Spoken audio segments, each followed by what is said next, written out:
किसान भाई और बहनों नमस्कार। कृषि दर्शन कार्यक्रम में आप सभी का स्वागत है। मैं हूं आपका मित्र सुधीर श्रीवास्तव।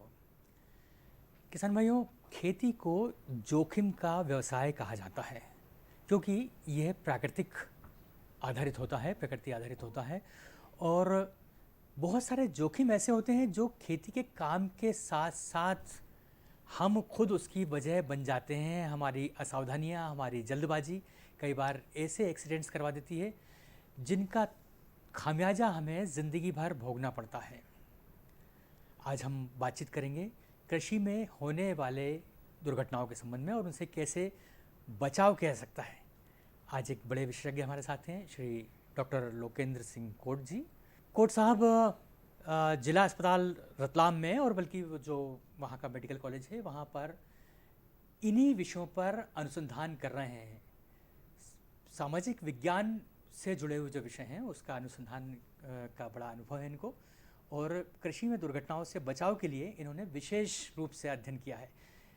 कोट जी, आपका स्वागत है इस कार्यक्रम में। नमस्कार। नमस्कार। लेकिन साहब, अब चूँकि फरवरी लगने को है और साथ ही फसल कटाई का सिलसिला यहाँ से शुरू हो जाता है जो चैत में जाके पूरी तौर पर उफान पर होता है। चैत में सभी किसान भाई अपने खेतों में लगे होते हैं जी तो चैत से पहले हमारे किसान भाई चैत सकें, जी बिल्कुल। इसलिए हम चाहेंगे कि उस समय पर जो असावधानीवश दुर्घटनाएं होती हैं किसान भाई उसको समझें और अभी से चेत जाएं। बिल्कुल। क्या कारण है कि कृषि में बहुत ज़्यादा दुर्घटनाएं होती हैं बोनी से लेके कटाई तक? जी डॉक्टर साहब, जैसे आपने कहा कि खेती जो है वो पर्यावरण आधारित है और मुख्य रूप से जो हम यदि देखें तो कृषि हमारे यहाँ जीवन यापन का एक साधन रहा है, न कि एज ए इंडस्ट्री। जी। तो निश्चित रूप से जैसे अभी जो सीज़न आने वाला है वो कटाई का सीज़न आने वाला है, तो उसमें दो मुख्य यांत्रिक उपयोग में आएंगे, जैसे कि ट्रैक्टर है जो सामान इधर से उधर ले जाया करेगा और थ्रेशर का उपयोग बहुत होता है। तो थ्रेशर के एक्सीडेंट हमने आमतौर पर बहुत ज़्यादा होते हैं क्योंकि उसके साथ बहुत सारी चीज़ें जुड़ी हुई रहती है। उसका जो बेल्ट रहता है वो जुड़ा रहता है और जो हॉपर होता है जिसमें फसल को हम डालते हैं उससे कई दुर्घटनाएं हाथ कटने से लेकर व्यक्ति तक की उसमें डेथ हो जाती है।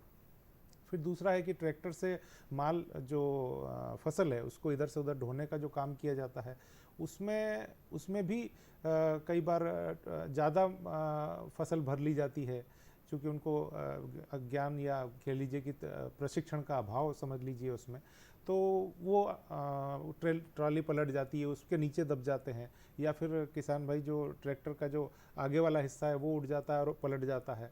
तो इस तरीके की दुर्घटनाएं काफ़ी जनरली 10 टन से 15 टन तक की ट्रॉलियाँ होती हैं जी। और किसान भाई जब भूसा भर के ले जाते हैं तो पूरा इतना बड़ा सा परिक्षेत्र में बोरे लगा के और उसके बाद उसको चलाते हैं, तो हमेशा ही दुर्घटना का कारण हो सकती है ये। तो कभी भी जरा सी सावधानी हुई, बैलेंस बिगड़ा और गड्ढे में जाने के बाद गाड़ी पलट सकती है। बिल्कुल, जब तक दुर्घटना नहीं होती है तब तक हमारा मूल जो स्वर ये रहता है कि हम तब तक उस पर ध्यान नहीं देते हैं। वास्तव में कई ट्रैक्टर ट्रालियाँ की दुर्घटनाएं इस तरीके की होती हैं और यदि एक घर में यदि मुखिया ही यदि हमने उसको खो दिया तो निश्चित रूप से वो उस परिवार के लिए तो है ही, उस समाज के लिए, उस देश के लिए बहुत नुकसानदेह है कि भाई एक काम करने वाला व्यक्ति हमारे हाथ से चला गया और जरा सी असावधानी से। हाँ, तो निश्चित रूप से हमारी लापरवाही किसी बड़ी दुर्घटना का कारण बन सकती है। आपने थ्रेशर की बात कही। थ्रेशर जब चलना शुरू होते हैं तो आधी रात को काम हो रहा है, पूरी रात में, या जब लाइट होगी उन लोगों के पास तब काम होता है, तब करंट खुला हुआ है या और भी कई सारे ऐसे कारण हो सकते हैं। हम चाहेंगे कि उस पर ज़रूर आप प्रकाश डालें क्योंकि समय उसका आने वाला है। जी जी बिल्कुल। जैसे अब हमारे यहाँ ये व्यवस्था हमने एक बना रखी है कि आमतौर पर कृषक भाई आजकल खेतों पर ही वो निकालते हैं और खेत पर ही थ्रेशर ले जाएंगे। जी जी। और वो सारा जो फसल है वो निकालेंगे उसमें। तो उसमें क्या होता है कि जो विद्युत से संबंधित जितनी चीज़ें रहती है वो खुले ही रहते हैं लगभग। तो उससे एक तो आग लगने की दुर्घटना की संभावना बहुत ज़्यादा रहती है और कई बार लगी भी है आग। दूसरा ये है कि उनसे रात का समय रहता है और हर व्यक्ति की अपनी एक सीमा रहती है, कार्य करने की सीमा। तो उस सीमा के बाहर यदि आप काम करेंगे, कहीं झोंका ही लग गया आपका जरा सा, या कहीं तार पे हाथ लग गया, या फिर आप थ्रेशर में यदि फसल दे रहे हैं और उस समय कुछ लग गया, और दूसरा फिर तीसरी बात ये है कि उसमें कई बार लोग ज़्यादा काम करने को, अपने शरीर से ज़्यादा काम करने के लिए कुछ व्यसनों का इस्तेमाल करते हैं, कुछ नशा आदि का इस्तेमाल करते हैं, तो उसमें भी काफ़ी दुर्घटनाओं की संभावनाएं काफ़ी बन जाती हैं। और आमतौर पे हम पेपरों के माध्यम से पढ़ते हैं, और हमारा अनुसंधान भी यही बता रहा है। अभी हम रतलाम क्षेत्र में अनुसंधान भी कर रहे हैं, तो उसमें काफ़ी एक्सीडेंट जो दुर्घटनाएं हैं वो इनकी आई हैं। और भी बहुत सारे ऐसे कारण हैं जिनके कारण दुर्घटनाएं हो सकती हैं, हम कम से कम उनकी गिनती तो किसान भाइयों को बता ही दें। बिल्कुल बिल्कुल जी। जैसे ये तो 2 मशीनों का हो गया। अब छोटी छोटी मशीनें भी हम लोग इस्तेमाल करते हैं, जैसे कि चाफ कटर है, जिसे चारा कटाई का यंत्र बोला जाता है, चारा काटने का है। तो उसको आमतौर पर हम छोटे बच्चों से लेकर, चूँकि कृषि क्षेत्र है तो वहाँ तो सभी लोग काम में ही लगे रहते हैं, किसी न किसी को काम सौंप दिया जाता है। तो विशेषकर उसमें उंगलियां कटने या उनका, क्योंकि उसमें कोई सेफ्टी गजट, मतलब एक सुरक्षा का उसमें एक व्यवस्था होती है, वो बगैर लगाए ही सारा कटिंग करते, तो उससे भी कई दुर्घटनाएं हो जाती हैं। फिर हैंड टूल जैसे हसिया है, इस्तेमाल करते हैं। यदि आपका एक बार हाथ कट गया तो फिर आपको जो काम करने वाला हाथ है, यदि हाथ कट गया तो आपको 3-4 दिन के लिए आपको उसमें छुट्टी मिल जाती है, क्योंकि जो यदि काम का समय है और उस समय यदि आप छुट्टी लगाते हैं तो निश्चित रूप से आपको नुकसान होगा। तो इस तरीके से जो हाथ से इस्तेमाल करने वाले जो उपकरण हैं, जैसे कुल्हाड़ी है, फावड़ा है, गेती है, इनके इस्तेमाल करने में अब प्रशिक्षण भी आजकल आ गया है, और विकास के साथ साथ इनमें भी कई बदलाव आए हैं। डॉक्टर साहब, कुट्टी मशीन का ज़्यादा दूर नहीं है आपके पास उदाहरण। मैं खुद उसका उदाहरण हूँ कि मेरा अंगूठा एक बार चला गया था, तो बचपन से आज तक ये नाखून ही टेढ़ा आता है। तो बिल्कुल, बिल्कुल। किसान भाई, बहुत छोटी घटना थी, उसमें सिर्फ खून ही निकल पाया।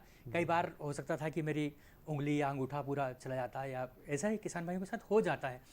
तो बहुत ज़्यादा सावधानी रखने की ज़रूरत है, बच्चों को भी विशेष रूप से बिल्कुल बिल्कुल ऐसी मशीनों से दूर रखने की ज़रूरत है जहाँ पे दुर्घटना होने की संभावना है। जी। लेकिन हम देखते हैं कि प्राकृतिक कारणों से भी कई दुर्घटनाएं होती हैं, पशुओं की वजह से भी कई दुर्घटनाएं होती हैं। आज चाहिए कि उन विषयों पर भी चर्चा आप ज़रूर करें। जी जी, जैसे प्राकृतिक रूप से जैसे बिजली गिरने की जो घटना है, जैसे अभी मावठ गिरा था, और इस दौरान कई जगह हमने पेपरों में भी पढ़ा है कि कई जगह बिजली गिरने की जो दुर्घटना है। अक्सर ये होता है कि पानी जब आता है तो हम निश्चित रूप से किसी पेड़ को ही खोजते हैं ताकि हम भीगने से बच सकें, और पेड़ सबसे ज़्यादा वो संवेदनशील है जहाँ पर बिजलियाँ गिरती है। और इससे बचाव के लिए कई रिसर्च अनुसंधान अभी हो रहे हैं, ताकि तड़ित चालक वगैरह लगाएं, ताकि वो व्यवस्था हो सके कि उस गाँव के करीब 2-4-5 किलोमीटर के दायरे में दुर्घटनाएं ना हो। ऐसी लू लगने की, जैसे अब गर्मी आने वाली है तो लू लगने की घटनाएं होती हैं। फिर है जानवरों के काटने से, जैसे सांप के काटने से, हमारे इधर वाले जो मालवा बेल्ट है या फिर बुंदेलखंड बेल्ट है, किसी भी बेल्ट में ले लीजिए, सभी बेल्ट में आपको सांप से काटने की घटनाएं बहुत ज़्यादा मिलेंगी जी। या तो असावधानीवश हमारा पैर पड़ जाए या कुछ हो जाए, क्योंकि बहुत कृषि जो है मोस्ट हैजार्डस, मतलब सबसे खतरनाक क्षेत्र माना गया है। और यूरोपियन देश तो चूंकि वहाँ पे एज ए इंडस्ट्री लेते हैं, एक उद्योग के रूप में लेते हैं, लेकिन हमारे देश में चूंकि जीवन यापन का साधन है, वो लाइफ स्टाइल है हमारी, तो हमारे यहाँ उस टाइप का स्थिति नहीं है। लेकिन उसमें कुछ ना कुछ ऐसे प्रावधान होने चाहिए कि जैसे स्नेक बाइट पर भी मैं आपको डॉक्टर साहब बताना चाहूँगा कि एक अनुसंधान हुए हैं कि जिससे कि आपको पता चल जाए कि सांप ये कैटेगरी के मिलते हैं, ताकि वह एंटीवेनम भी उपलब्ध हो, उन प्रजातियों के सांप के एंटीवेनम उपलब्ध हो वहाँ के चिकित्सालयों में, ताकि वो काटने के बाद आपने सांप की चर्चा की, थोड़ा सा डर लगने लगा है, थोड़ा सा विराम ले लें, उसके बाद फिर से हम इस कार्यक्रम में लौटते हैं।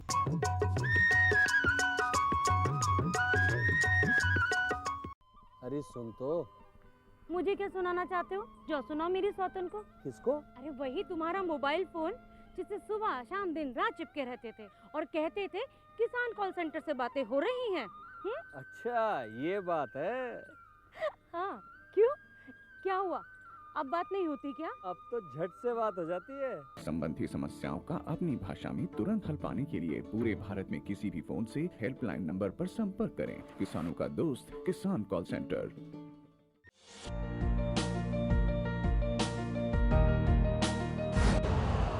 यूरिया का स्वदेशी उत्पादन 70 लाख टन बढ़ाने के लिए 6 उर्वरक संयंत्रों का उद्धार किया जा रहा है।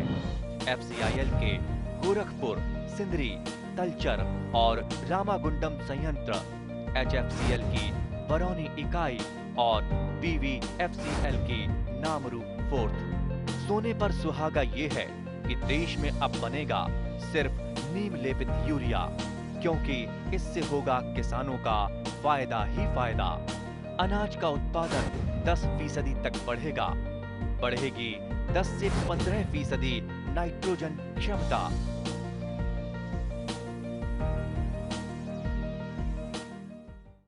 हम बातचीत कर रहे हैं कृषि दर्शन कार्यक्रम में आज डॉक्टर लोकेंद्र सिंह कोट से, जो कि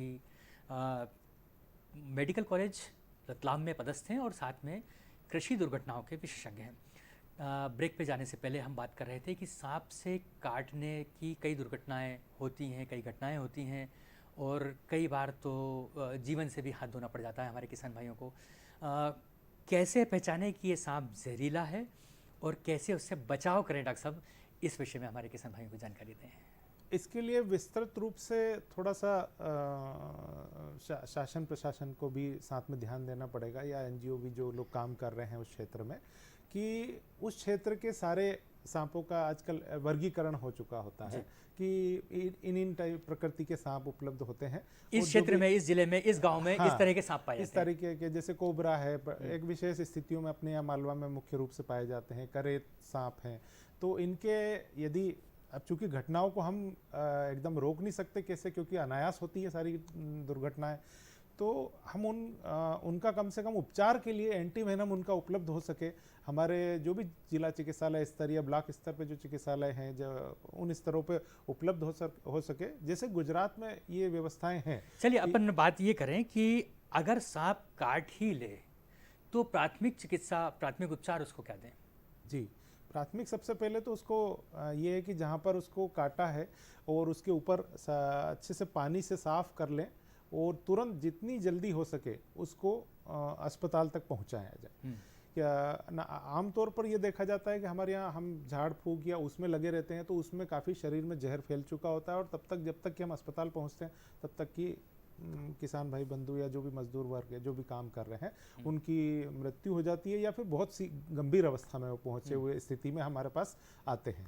तो इस चीज़ से न करते हुए तुरंत उनको पानी से साफ करके जो जिस हिस्से में काटा है वहाँ से एक कपड़ा या ऐसा कुछ बांध दें ताकि वो खून का सर्कुलेशन उस एरिया में ज़्यादा फैले ना, और उसको लिटा के तुरंत अस्पताल पहुँचाएँ। सबसे पहली स्थिति में तो यही है।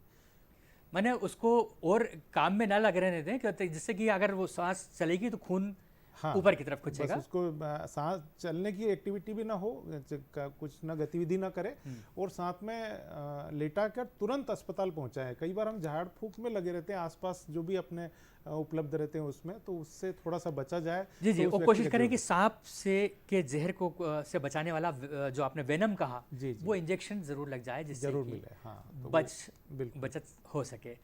तो ये बहुत अच्छी बात थी। लेकिन डॉक्टर साहब, क्या हम कुत्ते से काटने में जो मुश्किलें होती हैं, क्या वही परेशानियां बैल या गाय के काट लेने से या जंगली सुअर के काट लेने से या सुअर के काट लेने से, चूहे के काट लेने से, क्या ये सब एक ही प्रकार की दुर्घटनाएं हैं?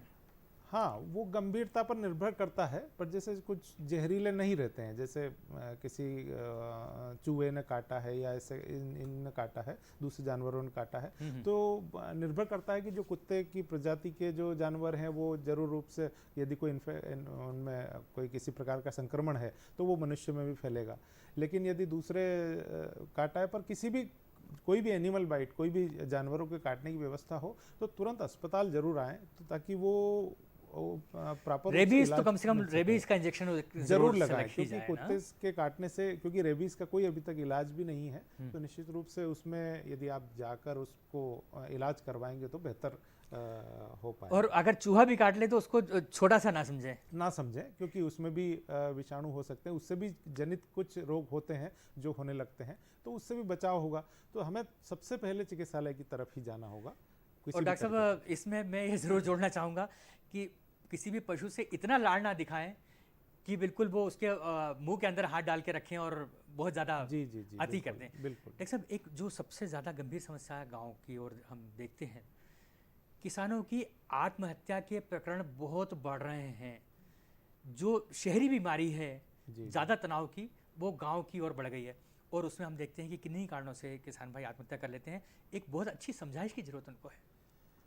सबसे बड़ी बात तो ये है कि हमारे अंदर जैसे जैसे हम विकसित होते जा रहे हैं, आप देख रहे होंगे कि हमारे कृषि में भी बहुत उत्पादन मिल रहा है। कृषक भाई अब पुरानी स्थितियों में तो रहे नहीं है, काफ़ी अच्छा उत्पादन कर रहे हैं, काफ़ी समृद्ध भी हो रहे हैं। इसके साथ साथ हमारे साथ तनाव भी बढ़ते जा रहे हैं, और वो तनाव आपसी सामाजिक कारण हो सकते हैं, उसके पारिवारिक कारण हो सकते हैं। तो ये हमारे अंदर धैर्य या ये सब चीज़ें कम होती जा रही है, और उसके साथ सुसाइड जो आत्महत्या के कारण बढ़ रहे हैं। अब आत्महत्या के लिए क्या होता है कि सबसे पहले यदि आदमी को जरा सा भी गुस्सा आया, तो जो भी उपलब्ध साधन है, जैसे सल्फास है, वो कोई भी बहुत- कीटनाशक ले सकते हाँ, हैं। जी। कीटनाशक, कोई भी कीटनाशक उपलब्ध रहता है, वो पीकर आ जाता है। पर हमने अक्सर अधिकतर अस्पतालों में जो मरीज आते हैं, जो इस तरीके की घटना के साथ आते हैं, उनके अंदर अफसोस होता है कि काश मैं नहीं पीता ये। बचाव कैसे वो करें एक डॉक्टर साहब? सिर्फ मोमेंट ऑफ सेकंड, जी, जी। छोटे से समय का एक वो रहता है गुस्सा, और उसमें वो पीकर सारा वो हो वो तो जाता है। मानसिक इससे- स्थिति को बदलाव के लिए है, लेकिन ऐसे व्यक्तियों का उपचार क्या करें? अगर मालूम पड़ गया है कि किसी ने जहर पी लिया है, कैसे बचें? तो सबसे पहले तो उसको उल्टी कराएं। यदि किसी ने पी लिया है तो उसको उल्टी कराएं, और तुरंत चिकित्सालय जाने की व्यवस्था जरूर सुनिश्चित कर लें, क्योंकि ये सब इसके आगे हमारे हाथ में नहीं है, सारा चिकित्सक के हाथ में रहेगा। जो उसको तुरंत उल्टी कराने का प्रयास करें, ताकि वो जितना भी हो सके निकल पाए। जो भी व्यवस्था अपने पास है, उसको तुरंत चिकित्सालय ले जाएं, उल्टी करा लें, ताकि वो जो भी गया हुआ है वो नीचे तक, स्तर तक या शरीर के अंदरूनी हिस्सों तक नहीं पहुंचे। वो निर्भर करता है कि कितनी देर पहले खाया है या इस टाइप का। जी जी। और ज़्यादा ज़रूरत ये है कि उससे ज़्यादा पूछताछ ना करते हुए उसे ढाढ़स बनाए कि तुम्हें कुछ नहीं होगा, हम तुम्हारी उपचार करवाएंगे। जी जी जी। लोकेंद्र कौर साहब, बहुत बहुत धन्यवाद इन बातों पर ध्यान दिलाने के लिए जो दुर्घटना की वजह बनते हैं। अगर उस कारण को हमने अवॉइड कर लिया, उससे बच लिया, दुर्घटना बच गई। सावधानी हटी, दुर्घटना घटी, या दुर्घटना से देर भली, ऐसे शब्द आपको याद रहना चाहिए और प्रयास करना चाहिए कि हम जब भी यंत्रों का प्रयोग करें उसे बहुत सावधानी से करें। और जब भी कभी कोई ऐसा कदम उठाना हो जो आपकी खुद की जान ले सकता है, तो ज़रूर सोच लें अपने परिवार के बारे में, अपने बच्चों के बारे में। आपका धन्यवाद, हमारे दर्शकों का धन्यवाद, और आगे चाहेंगे। नमस्कार।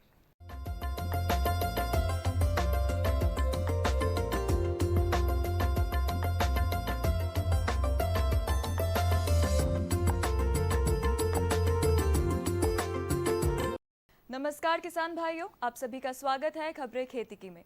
आइए नजर डालते हैं आज के प्रमुख समाचारों पर। दलहन तिलहन उपार्जन गेहूं के साथ ही होगा, वानिकी फसलों की सामयिक सलाह, कीटनाशकों के छिड़काव में आवश्यक सावधानियां, उद्यानिकी फसलों में जीवामृत का महत्व, गेहूं में चूर्णी रोग का प्रबंधन। दलहन तिलहन उपार्जन गेहूं के साथ ही होगा। अब किसानों को अपनी दलहन की फसलों को मंडी में बेचने के लिए गेहूं उपार्जन का कार्य खत्म होने का इंतजार नहीं करना पड़ेगा। इस वर्ष गेहूं के साथ ही चना, मसूर और सरसों का उपार्जन भी किया जाएगा। उपार्जन के लिए पंजीयन का कार्य 1 फरवरी और उपार्जन कार्य 15 मार्च से प्रारंभ होगा। अब तक गेहूं उपार्जन के पश्चात ही चना, मसूर एवं सरसों का उपार्जन कार्य सरकार द्वारा प्रारंभ किया जाता था। इससे किसानों को इंतजार करना पड़ता था। उक्त निर्णय से निश्चित ही किसान लाभान्वित होंगे। किसानों को अपनी दलहन की फसलों का वाजिब दाम सही समय पर मिल सकेगा। वानिकी फसलों की सामयिक सलाह। आम एवं अमरूद में मिली बग कीड़ों का प्रकोप एवं आम एवं नींबू में लीफ माइनर कीड़ों का प्रकोप हो तो रोगर एवं मेटासिस्टेक दवा का छिड़काव 1 मिलीलीटर प्रति लीटर पानी से करें। ठट फल वृक्षों में थालों का निर्माण करें। खाद एवं उर्वरक की संतुलित मात्रा का उपयोग करें। आवश्यकता अनुसार सूक्ष्म पोषक तत्वों का छिड़काव करें। पेड़ों के ऊपर की 1 से 2 शाखाओं की कटाई करें, जिस कारण पेड़ों के नीचे तक धूप आ सके। भूमि में नमी होने पर रोपित की गई सब्जियों का नत्रजन की मात्रा का प्रयोग कर हल्की गुड़ाई करें। सब्जियों के खेतों का निरीक्षण करें एवं कीट प्रकोप होने पर निकटतम कृषि विज्ञान केंद्र से सलाह लें। कीटनाशकों के छिड़काव में आवश्यक सावधानियां। फसलों में कीटनाशक छिड़काव के दौरान आवश्यक सावधानियां बरतने की जरूरत होती है। स्प्रे करते समय अपने शरीर को ढककर रखें। मुंह, नाक पर कपड़ा बांधे एवं हाथ में रबड़ के दस्ताने पहने। हवा चलने की दिशा में मुख करके दवा का छिड़काव करें तथा दवा छिड़काव का कार्य सुबह शाम करें। तेज हवा चलने पर छिड़काव भुरकाव का कार्य कदापि ना करें। छिड़काव करते समय कुछ भी खाना पीना नहीं चाहिए, ना ही धूम्रपान करें। छिड़काव करते समय नोजल से ठीक फुहार ना आने पर नोजल को कभी भी मुंह से फूंककर या तिनके से साफ ना करें। नोजल की सफाई हेतु सुई का प्रयोग करें। जिन व्यक्तियों को चोट लगी हो या चर्म रोग हो, उन्हें दवा का घोल बनाना एवं छिड़काव का कार्य नहीं करना चाहिए। उद्यानिकी फसलों में जीवामृत का महत्व। उद्यानिकी फसलों से अधिकाधिक उत्पादन लेने के लिए जीवामृत रामबाण साबित हुआ है। जीवामृत बनाने के लिए देसी गाय का गोबर 10 किलो, गौमूत्र 5 लीटर, 5 किलो केमिकल रहित गुड़, 250 ग्राम देसी गाय का घी, 2 लीटर देसी गाय का दही, 2 किलो चना या चौलाई, मूंग या उड़द का आटा लेना चाहिए। बरगद के पेड़ के नीचे की मिट्टी 1 किलो 200 लीटर पानी मिलाकर एक सीमेंट या प्लास्टिक टंकी में 8 दिन तक मोटे कपड़े में टंकी का मुख बांधकर रखना चाहिए। रोज 2 बार मिश्रण को डंडे से घड़ी की दिशा में हिलाएं, जिससे जीवाणु की मात्रा बढ़ने में ऑक्सीजन की उपलब्धता रहती है। यह मिश्रण 1 एकड़ जमीन के लिए पर्याप्त है। जमीन गीली हो तब शाम के समय छिड़काव करें या फसल को पानी देते समय पानी मिलाकर छोड़ दें। इससे सभी सूक्ष्म जीवाणु बढ़ेंगे।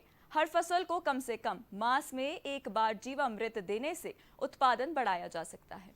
गेहूं में चूर्णी रोग का प्रबंधन। गेहूं में चूर्णी रोग ब्लूमेरिया ग्रेमिनिस रोगाणु से होता है। इस रोग में प्रारंभिक अवस्था में पत्तियों की ऊपरी सतह पर सफेद या मटमैला चूर्ण जैसा बिखरा दिखता है। ज्यादा प्रकोप होने पर गेहूं की बालियां भी रोगग्रस्त हो जाती हैं। इसकी रोकथाम के लिए रोगरोधी किस्में जैसे WH 542, WH 896 व WH 283 को लगाने से रोग कम प्रकट होता है। 801,000 धूल नशील गंधक प्रति एकड़ 160 से 200 लीटर में मिलाकर छिड़काव करने से रोग नियंत्रित होता है। खीरा की उन्नत किस्में बोएं। खीरा की खेती किसी भी तरह की भूमि में की जा सकती है, परंतु अच्छी पैदावार के लिए बलुई या बलुई दोमट मृदा अच्छी रहती है। भूमि की पहली जुताई मिट्टी पलटने वाले हल से तथा 3 से 4 जुताई देसी हल से हैरों से करें और 3-4 बार पाटा भी चलाएं। खेत की तैयारी के समय पुरानी फसल के अवशेष को इकट्ठा करके जला दें। इसकी वृद्धि के लिए सर्वोत्तम तापमान 27 से 35 डिग्री उचित रहता है। इसकी प्रमुख किस्मों में चाइना, जापानीज लौंग, बालम खीरा, स्ट्रेट एट आदि है। इसके बोने का उपयुक्त समय ग्रीष्म ऋतु का फरवरी-मार्च है। अच्छी फसल प्राप्त करने के लिए बोने की दूरी कतार से कतार की दूरी 1.5 मीटर से 2 मीटर, पौधे से पौधे की दूरी 50 सेंटीमीटर से 1 मीटर रखना चाहिए। इसी के साथ खेती की खबरों में फिलहाल इतना ही। आपसे लेती हूं मैं आज्ञा। नमस्कार।